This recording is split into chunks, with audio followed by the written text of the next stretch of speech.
The month of March has been quite busy. It is currently March 19th. We are well past the middle of 'Tis the Damn Readathon, a Taylor Swift readathon that I am only a host of in name, but not in spirit nor actuality. I've read 3 books this month. Also, I've decided that I've only read 3 books because Taylor Swift just won her 3rd album of the year. And I like to be her mirror ball. Why did she just say disco ball? Is disco ball trademarked? Does disco ball just have the connotations? Are they not like woodsy enough for folklore? I digress. And then finally, the real reason I have not read very much this month is because I am going through a lot of life changes. Really, one, I'm moving. I'm moving 10 minutes away from my parents' house, but I am still moving, and that's been a whole thing. There will be some changes. For example, the next video that you will see from me will be filmed via my camera. So for all the comments I get about how bad the quality of my videos are, now y'all just have to complain about how bad the quality of my videos are. So because I'm moving, I have to move all of these books. I've already moved a majority of my books to my new apartment, but there are still some here, and I thought it would be fun to go through them. So the first book we have here is Sleeping Giants. This is a sci-fi book.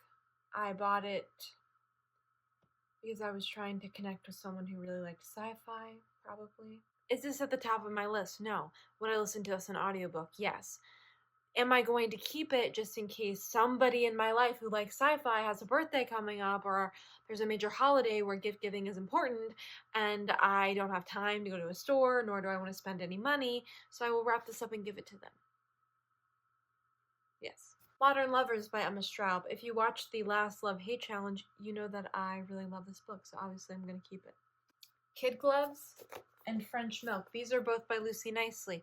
Lucy Nicely is one of my favorite artists and writers in the whole world. She has an innate ability to be tender and funny and moving and personal, and I love both of these books. About her time staying in Paris with her mother after college, and this one, Many, Many Moons Later, is about her pregnancy, and they're both great. The Air Affair by Jasper Fforde. Jasper Fforde is one of my favorite writers. He writes really weird, really funny, really smart books full of whimsy. He's the kind of adult writer that makes you feel like you're reading middle grade. He pulls no punches, and he expects the reader to just go along with the ride and follow him along. And he doesn't spell everything out, and I think that's kind of fun. This cover is hideous, but I'm going to keep it. The Razor's Edge by W. Somerset Maugham. I wrote my senior paper on this in college. I have to keep it. This book has a huge problem with colonialism. 4 Seasons in Rome by Anthony Doerr. Anthony Doerr is known for writing that book that your father probably read, and or your mother, and or your dentist. 4 Seasons in Rome, though, is really great. It is just a little book about his time living in Rome with his wife and their twin babies. It is a beautiful meditation on fatherhood and the Catholic Church and food, and I really liked it. Where'd You Go, Bernadette by Maria Semple. I read this when I was 18 years old, going to London for the first time, and I read it on a plane. And for that reason, I have to keep it. But also, I really liked this book when it came out in 2013, and I think it's fun. I've not liked a Maria Semple book other than this, but this one is good. And the movie? A plain movie. Plain book, plain movie. Plain. Scrappy Little Nobody by Anna Kendrick. This is a get rid of.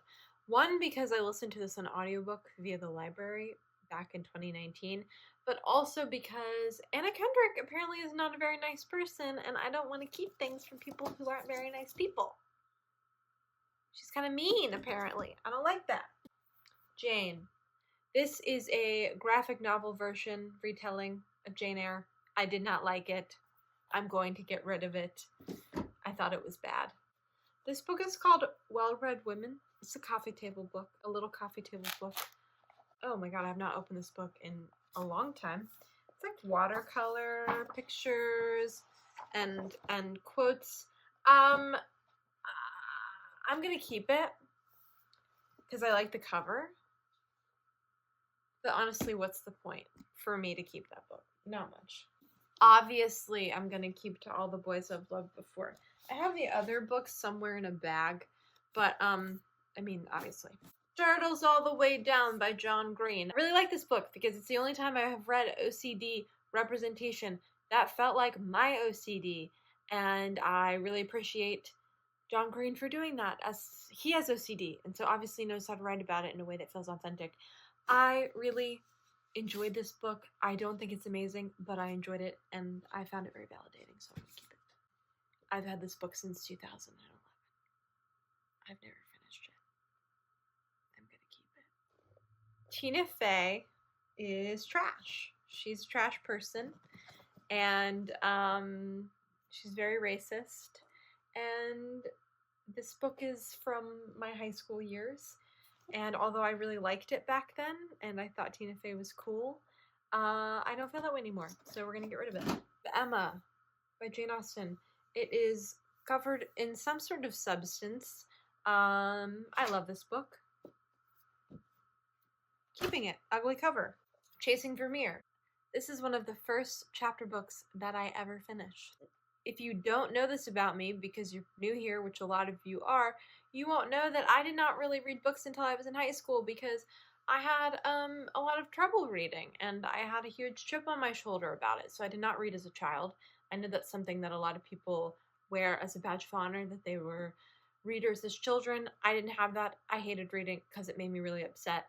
But I read this book and I really loved it. I read it in middle school and I think it's super cute, so obviously I'm going to keep it.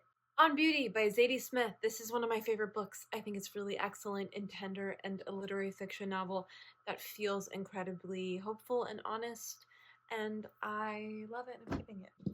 If Walls Could Talk by Lucy Worsley. I've talked about how Lucy Worsley, the historian, is sort of comforting for me. When I was in a very deep depression, when I was 19, I would just watch Lucy Worsley, and really only Lucy Worsley, and the television show Restoration Home, which was great. I'm gonna keep this because it's interesting. I've read it before, but I thought it was interesting, so I'm gonna keep it. By Sargasso Sea. I bought this when I was deeply depressed at a university bookstore that only had about, I would argue, 15 books in it, and I read it in one day, and I think it's really interesting, and more interesting than Jane Eyre, so there's that. Rebecca, which I'm supposed to be reading for 'Tis the Dam. Readathon? I don't know. The problem with me, and specifically the problem with the way my brain works, is once I know something about somebody and there's some connection to something else, I have a lot of trouble breaking that connection. It just runs through my brain in a loop. Maybe from the OCD. But Rebecca, the latest adaptation, featured Armie Hammer, and he's a piece of human trash. But I'm going to keep this book. Wild Like Me by Louise Pentland. Louise Pentland is a YouTuber. She was a favorite of mine. I still think she's really great. I'm going to keep this because I thought it was okay, but I bought it at an airport in the UK at Heathrow specifically. And I like that memory, and I want to support Louise Pentland. Who cares? This very ugly copy of An Abundance of Catherines by John Green. I'm going to keep it because this book is the origin story of why I'm a booktuber. Because I read it when I was a junior in high school, and I found out about the Vlogbrothers. This was 2011. And then I went, I could do that. And then a few months later, I found BookTube. And then after that, I was like, I really could do that. And then I made a channel in 2012. Plus, this is hilarious. The Name of the Star, before they redid the covers. I have so much nostalgia for this book series. I think it's really fun, and I love Maureen Jones. I've owned this book since 2010. Never read it. I'm gonna keep it. Beautiful Ruins, another book that I have owned since 2010. I've never read it. I'm going to keep it. How to Be Good by Nick Hornby. This is my favorite Nick Hornby novel. It is very sad and brutal. Honestly, Emma, if you're watching, you would like this book. Yeah, I'm going to keep it. I really enjoyed it. Kind of thing. Ghost World. I'm not going to keep this. I don't like this book. I've tried reading it a million times. I don't like it. Two Random Lumberjanes. Gonna keep them because I like the Lumberjanes. Nor had to show up. This is Shadowspell. This is the second book in the Cousin O'Dwyer's trilogy. I don't love the first book, but I kind of want to finish the series. I'm gonna keep it. The Grip of Film by Richard Ayoade. I love Richard Ayoade. I'm gonna keep it. A collection of CDs. I'm gonna keep it. The first book in the Cousin O'Dwyer series. It's like just okay. I'm gonna keep it. Freakonomics. Do I think this book is good? No. I'm keeping this book because I was obsessed with it when I was in my West Wing phase as a teenager, when I was like 15. So we're gonna nostalgia keep it. The Amazing Adventures of Cavalier and Clay. It's the book that men are impressed that I have read and enjoyed. This is my Dorothy L. Sayers collection. This isn't even all my books about Dorothy L. Sayers. I've talked about this before. My senior and junior years of college, I had a research grant. I wrote a paper about Dorothy L. Sayers and her book Gaudy Night specifically. Before I knew I was zeroing in on Gaudy Night, I bought everything with my money from my research grant. So now I own a shitload of Dorothy L. Sayers, and I've only read 4 Dorothy L. Sayers, 3 Dorothy L. Sayers books. So I should probably rectify that at some point because it's been almost 4 to 5 years since that experience. I'm gonna keep it. I'm gonna keep all of them. This is the last thing that I'm gonna show you. There's some other books around here, but this is the last thing I'm gonna show you for this keeping it, not keeping it moment.